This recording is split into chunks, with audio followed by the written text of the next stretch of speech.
Hello and welcome to the Good Life Podcast. I'm Tyler King, your host. We hope that you're having a good day. Today, I've got Jeremy in the studio once again. Kind of a regular at this point. Thank you for having me. Frequent flyer club here at the North Mac AV podcast studio. Today, we're doing something a little bit different that will hopefully develop into kind of a regular series of the Good Life Podcast. And that's really just talking about this idea of side quests. Grant was giving us grief, calling us nerds for even calling it side quest, which I don't care. And some of you are like, I don't even understand what that means, which means you're going to think we're nerds also. Yeah. So let me break it down for you. When you're playing a video game, I'm kidding. I mean, yes. When you're No, this is really. But, you know, there are several different video games where you've got your main mission. And then in pursuit of that main mission, there's going to be something that catches your attention. And so you take a side quest. But this happens all the time. Yeah, Natalie, it's like when you're on a hike, you're hiking up a trail, and then you like kind of see something off the trail, and you're like, oh, that's interesting. And you kind of go and do your side quest. Then you come back to the trail, and you keep going your way. Yeah.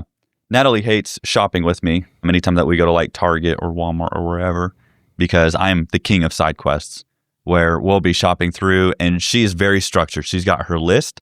She knows what aisle everything is on. Oh, wow. And she wants to be in and out of Target. Oh, wow. As soon as possible. So Carrie and I are the reverse. Really? Oh, yeah.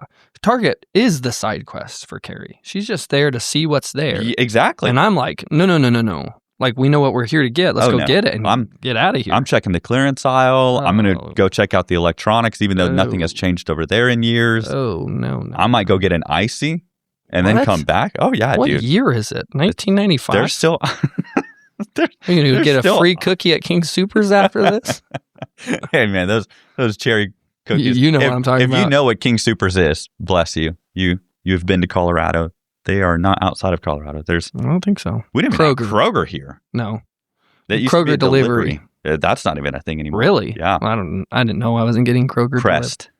And what we're doing right here is a side quest. It's a side quest to the side quest to the side quest. Correct. So hopefully we won't go on too many side quest sections. But anyways, there's a perfect example where in the world of ADD that we live in, as a minister, and I think this is pretty common with ministers, I will be studying something for Bible class, whether it's a Wednesday or Sunday. And as I'm reading that, something will catch my attention, whether it's a word or a phrase, or even just something that is like within the context. And then I deviate away from my main class and I start chasing this rabbit. Mm-hmm. So we could have probably called this chasing rabbits, but side been quest less sounds nerdy. cooler. Yeah, we could put a little 8-bit image of a sword or something like that on there. But you guys get the idea. Side quest is this whole idea of, okay, I've just spent 3 hours studying something that is not even relevant to my Bible class.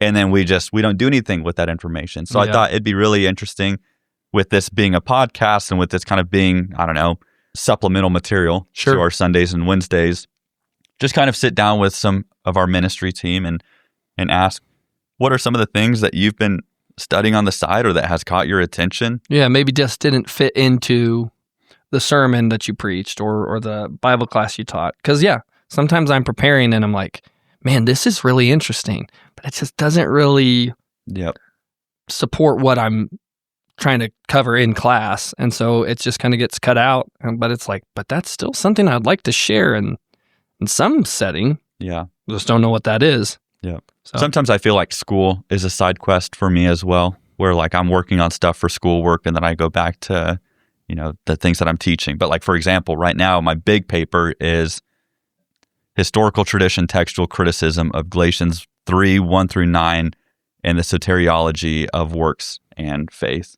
And that Google's several words real quick. that I will never teach that in class, right? Never. I mean, that's just completely supplemental to the universe of my brain. And so I think this is an interesting time where we can just sit down with you or Tim or Grant or Dale.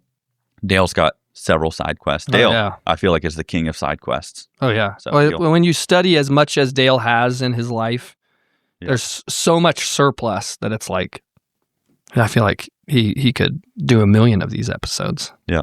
So all that to say, we've had a 5-minute introduction of side quest. So without further ado, welcome to the side quest. I feel like Oregon Trail, just a little image pop up. All right, Jeremy. So, you've been teaching here for 13 years. Surely you've had side quests. Yeah. And as I was, when you told me this is kind of what we wanted to do, it's like there's tons of times where I study something and I'm like, oh, that's really interesting, but I don't know how that really edifies anyone. Mm-hmm. Before we started the podcast, you and me were talking about, I was reading Luke 1 this morning just as part of my Bible reading. And it's like, I guess I never realized that John the Baptist was a Levite because his dad's a priest. Mm-hmm. But then Jesus, who's his second cousin, is from the tribe of Judah.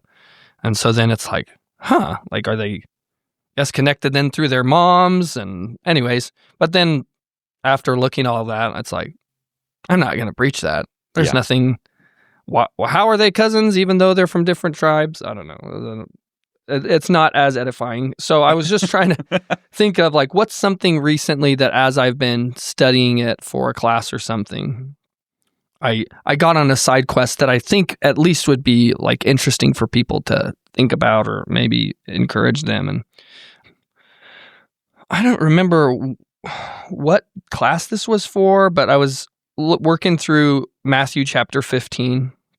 And it's this section where Jesus is talking about tradition because the Pharisees are asking why his disciples don't wash their hands before they eat like they do. And Jesus kind of has this back and forth with them about, tradition. And then he comes down in verse 11 and he says, it's not what goes into the mouth that defiles a person, but what comes out of the mouth, this defiles a person. And so obviously Jesus' point is he's talking to these Pharisees who, all their actions look good, but their heart is what's defiling them. But I was just kind of thinking about that idea of, what's in your heart. It's what's in your heart that's coming out. And, Jesus is going to come down when he's explaining it to his disciples. And he says in verse 18, but what comes out of the mouth proceeds from the heart. That's what defiles a person. And then he names all these things that can be in the heart. He says evil thoughts, murder, adultery, sexual immorality, theft, false witness, slander. These are what defile a person. But to eat with unwashed hands does not defile anyone. And so, yes, he is making this statement about these traditions. But like the greater point, and it's just something I've been thinking a lot about lately, is the condition of your heart. And I don't know, I think so much of my spiritual life has been me attempting to correct behaviors. For example, you think of like anger. It's like I don't want to be a person that snaps and has outbursts of anger. And so I think our approach then is often, what do I need to do to not have those outbursts or not to lash out when I get angry? When really maybe the better question is like, what do I need to do to develop a heart that doesn't have anger in it? Rather than like trying to improve our filters, it's like go to the source of where those things are and, try to change your heart. I mean, that can connect with any sin. He mentions sexual immorality. Lust is a thing where, you can try to protect your thoughts and, protect your eyes and things. But at the end of the day, it's like, I really want to try to change my heart. And so what then do we do as Christians to make that change? Because it's easy to talk about like, here's ways to improve your self-control and here's things we can do that limit those bad behaviors. But it's a lot harder, and I think impossible on your own, to change what's inside. I think that should be what our focus is. Yeah, and that's kind of, shameless plug here for our summer series, but that's one of the main emphasis of the Sermon on the Mount. So in Matthew 5:17, Jesus says, "Do not think that I have come to abolish the law or the prophets. I have not come to abolish them, but to fulfill them." Well, then right after Matthew 5:17, he's going to start talking about anger. He's going to start talking about lust and divorce and oaths and retaliation. Well, all of these things, if that's a Jewish audience, these people are picking up on, these are things of the law. Well, you go all the way back to Deuteronomy, which I always love breaking down, even just the name of Deuteronomy, Deuteronomos. And so you have the second law, Deutero, and then law. It's the second telling of the law that God wanted for his people. But in Deuteronomy 6, you've got the Shema. Hear, O Israel, the Lord your God is one God. Love him with all of your being, essentially. Like everything that you are, love God with, including your heart. Yep. And if your heart's not in the right place, you're just going to kind of create this list of do's and don'ts, which is exactly what Israel did from that point.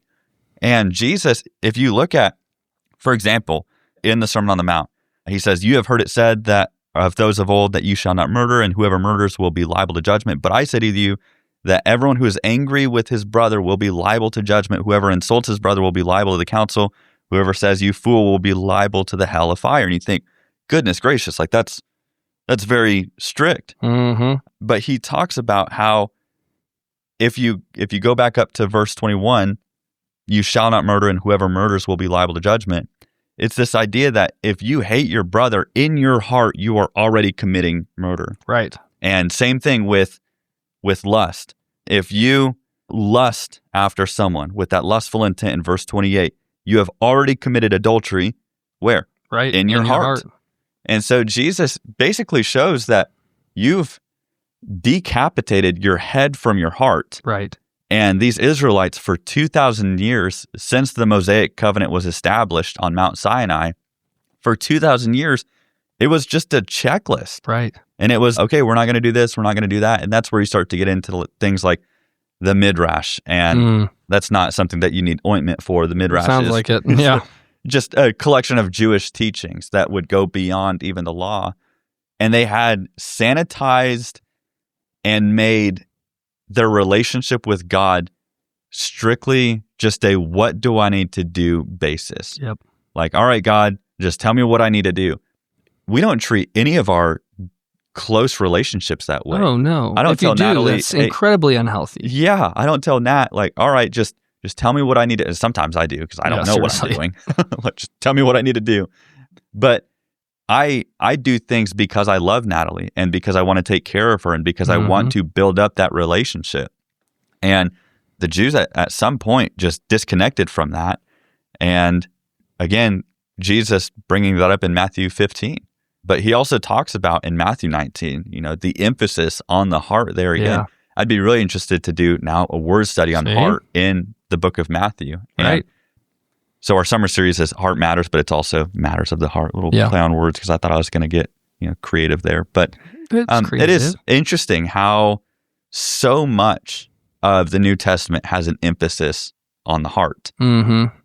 Basically, all to say, like, you can't do this without your heart. Right. You can try and keep whatever commandments you want to, but you're not going to do well if you leave your heart out of it. Yeah. And I think, like as a person who's trying to work to make improvements in my life, there's part of that that's frustrating because it's like, I want to just be able to say, here's the steps I need to do. I do these things and those behaviors go away.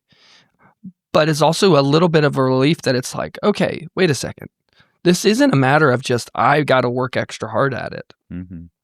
I need to put myself into a position with God where I'm allowing Him to help shape my heart and help transform it. And I've been reading Richard Foster's book, Celebration of Discipline. He's just kind of talking through some of the different spiritual disciplines. And one of the things he says in the first chapter is our life with God is not purely us. We're not just working hard enough to be right with God. But we also can't just say, I'm not going to do anything and He'll bring me to where I need to be. And he talks about, like, if you picture this trail and one side of the trail is a steep drop off and then the other side of the trail is also a steep drop off. And those two sides are if I try to do it all on my own or if I try to do it or if I don't do anything and I just leave it to God. And he said that trail is those spiritual disciplines. It's me walking a line that says, these are things I can control. And so I'm just going to spend time with God, spend time in prayer, spend time in His Word, and then allow Him to kind of help shape me. And I think, and like anxiety is such a big problem right now in our culture.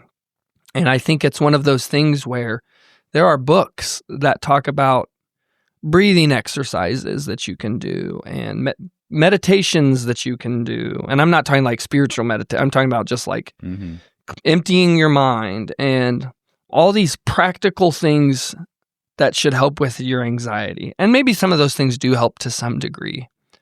But it's like, if I have an anxious heart, that's what's going to come out. And so then what do I do to just help develop a heart that's at peace so that what's flowing out of it isn't anxiety, but it's peace? I mean, I know I've talked about this so many times, but I think that's what Paul is talking about with the fruit of the Spirit. It's like, if this is really who you are inside, those things are just going to grow out of you. Yep.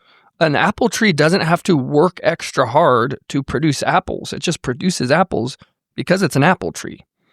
And to produce the fruit of the Spirit is not me working extra hard at being more self-controlled or me working extra hard at being more kind, though you should. It's from being the kind of person that who my heart, what's inside of me, is in line with the Spirit, so that naturally what's going to flow out.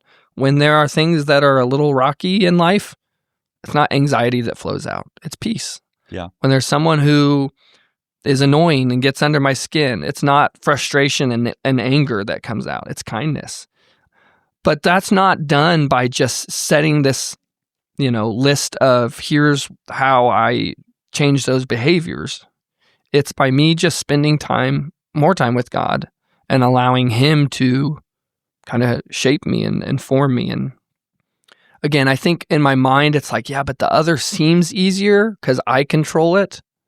But at the same time, it's like, yeah, but I can't do it. I've tried. I mean, I've been for 40 years trying to get rid of some behaviors and they're still there. And it's like, yeah, because maybe my approach is trying to do it myself instead of allowing God to kind of do the transforming. Yeah, and that topic of the heart is tricky. And I think one of the reasons is because it's so much easier to follow a list, like tell me what I need to do rather than tell me how to shape my heart. Yep.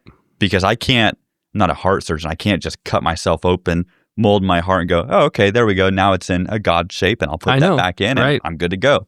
Our default setting is wickedness, essentially. Right. I mean, all have sinned and fallen short of the glory of God. And so that shows that that's the common denominator with all of humanity, is that we're a fallen people, and we continue to be a fallen people.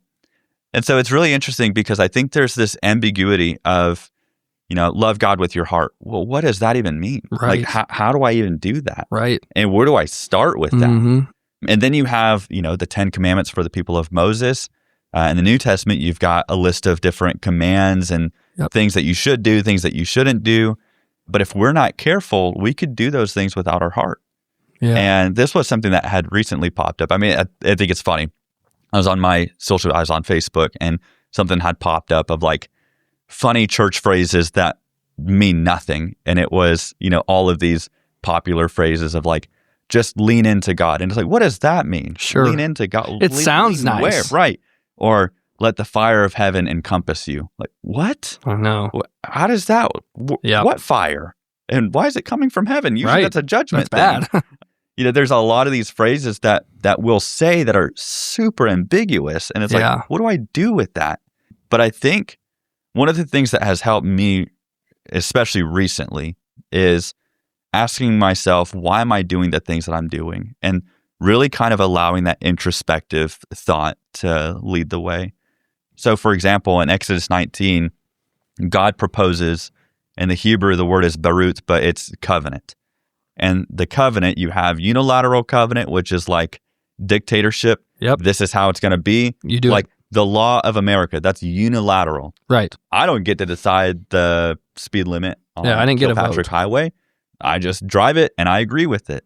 And then you have bilateral covenant, which is if you agree to this, we can have this. Yep. So whenever you purchase a home or purchase a car or fall in love, hey, here's this bilateral covenant between two people.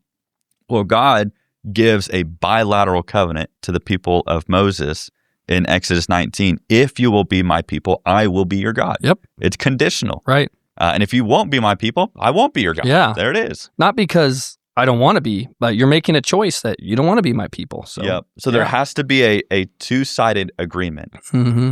And so that has to come back into our mind whenever we're, struggling with things. I'm struggling with sin. Do I want to be with God or do I not want to be with God with this? And that determines that. Recently, whoever designed the 10 a.m. worship, the 5 p.m. worship, and the 7 p.m. worship obviously did not have no kids. newborns, correct. Because having a newborn, those are like prime nap times. Oh, yeah. Like 10 a.m., which for some people, those are prime nap times anyways. But 10 a.m., 5 p.m., and 7 p.m., like we're putting Reagan down at 7 p.m. and I'm gearing up to teach class. Oh, yeah. I used to Get ready think to rock people and who roll. went to like early service at certain congregations was crazy. And then I had kids and I was like, my kids are up. I would Yeah. love to just go and while they're actually awake and functioning. Yeah. But for me, I know one of the recent struggles has been Sunday night. And we're here on Sunday nights. Sure. But I mean, goodness, you could say that's a common, agreement amongst the church nationwide. I don't know of a single church who has a better attendance on Sunday night than they do Sunday morning. Oh, right. It's always half or less that show up on Sunday night. So this is a very common thing. Yeah. We were just recently studying Sabbath on our Wednesday night class. And my challenge was, what if we just made Sunday completely dedicated to God? Mm. Because I think sometimes we feel like Sunday is our day and church time just kind of intrudes on our time. Yeah. And that's why, like, if something happens in worship service, we have an announcement or someone, this sounds terrible, someone gets baptized and we're thinking, oh man, it's 11:15. Like, Yeah. I need to get out of here. Why? Where are you Right. going? Right. That was part of the Colorado, like, hustle culture was like, got to go somewhere, got to be Yep. doing something. And it's like, why? John Mark Comer's book, Ruthless Elimination of Hurry, has kind of brought some of this thought on. But what if we just decided that Sunday, it's all going to be Yeah. for God? And if I get to watch a football game, great. But if not, like, that's okay. Like, Yep. this is for God. And part of that means spending time with my family, Yeah. the family that God has blessed me with. Yep. And I think that that's just such a tremendous gift. But if we don't have that approach, again, but that's our heart. Right. And If that's I not- reduce it down to, do I have to yeah, be at both services or do I have to do it certain rather than just, no, this is a day that I'm giving to God. Yeah. And it's same result, but just a different approach. You know what I mean? yeah. And that's not shaming anyone for No. not showing up on Sunday nights. But if I just decide, like Sabbath, Sunday is my day that I'm not going to work on the house, I'm not going to work in the yard, I'm not going to work anywhere, except for I told the classes, like, I'm still teaching on Sunday morning, but Gotcha. yeah. But if I just said that's going to be only for God, like the Jews practiced the Sabbath or didn't practice the Sabbath, then I think that there's a lot more of a tendency to say, wow, I'm thankful for the worship that we have. I'm thankful that we have another time to come back and hang out with people of God. Yeah. And so it is interesting how if we approach things without our heart, I have to go to Sunday morning worship. Yeah. I have to take the Lord's Supper. I have to be there. Well, then, yeah, you're going to want to get out of there as soon as possible. Yeah. And you're going to think, well, I got to do this real quick. I got to go and then be out. And again, is that a relationship or is that an obligation? Yeah. I think of some of the classes I took when I was in college. Obviously, I was a Bible and ministry major. So I didn't have to take the science or math classes were not connected with my major, but I had some classes I had to take. Well, you can guess like how my performance in those classes compared to classes that I'm doing these because I want to do them. And I took biology 2 at OC, and I'll just tell you, it did not attend frequently. It's just, for me at that stage of life, I was like, this has nothing to do with but the classes where it's like, no, I'm ministry classes. These are what I'm passionate about. Those classes, it was a lot easier to write the papers and prepare for the tests because my heart was in it, And that's the same with our relationship with God. If I am only doing these things because I have to do them because I think that's what gets me to heaven someday, life is hard because we can't do those things on our own. And every time we fail, we're going to be, feel guilty and feel that shame that comes with it. But if it's something that our heart is in it, then it doesn't mean we won't still fail. But now the pressure's not on me to correct all my behaviors so that I can get it right. I'm just going to try to be better connected with God and spend more time with Him. I think that's why it was so important a couple years ago when we did those spiritual disciplines. It's like, if I'm going to pour effort into something, I want to pour effort into that, just building my relationship with God. Because my efforts being poured into just fixing my behaviors, that's not working. Yeah. And that, like you mentioned, that's the same with any relationship. If the times that mine and Carrie's relationship are in the best place, it's when we are spending time together and we're getting to go on dates and we're getting to have those times where we're just building our relationship. And then, when the hard times happen, it's easier for me to be a good husband because I've built that relationship up. If my relationship with Carrie is just reduced down to, I have to do these things because that's what you do as a husband, it doesn't work. Yeah. And so, I don't know, I'm sure other Christians can maybe resonate with this. I feel like so much of my spiritual life has just been spent trying to work on these behaviors. Yeah. It's like, I don't want to be an angry person. I don't want to be an anxious person. I want to be better at controlling my mouth. And it's like Jesus saying, what's coming out is just what's in your heart. And if you're just trying to fix the filter, it's not going to work. Yeah. At some point, you have to adjust what's actually in your heart. And that's not something I think we can do on our own. And so it's trusting Him to do that work. And instead of just pouring all my efforts into behavior correction, I want to pour my time and effort into just trying to grow closer with Him. And the times in my life where I am doing that, I feel like my behaviors are better. You know what I mean?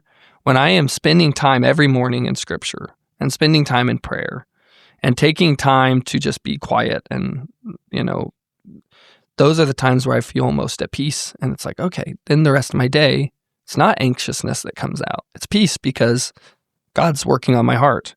I think I understand there are some people who maybe kind of struggle with that idea. Because if you grew up the way you and I did in backgrounds that are not in a bad way, but very focused on these are what we do, these are the things we do. We don't want to, I don't know, sometimes it feels like too touchy-feely to be like, we're letting God shape us. But like, that's what Scripture says. It's like, I'm not doing the transforming. It's Him that's doing it. And now we're not trying.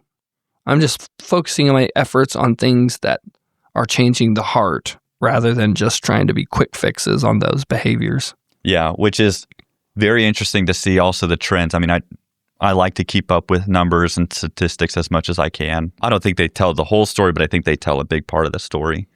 And what's interesting is these younger generations, kind of the tail end of millennial, Gen Z, Gen Alpha, they're definitely a lot more emotion-driven, a lot more feely.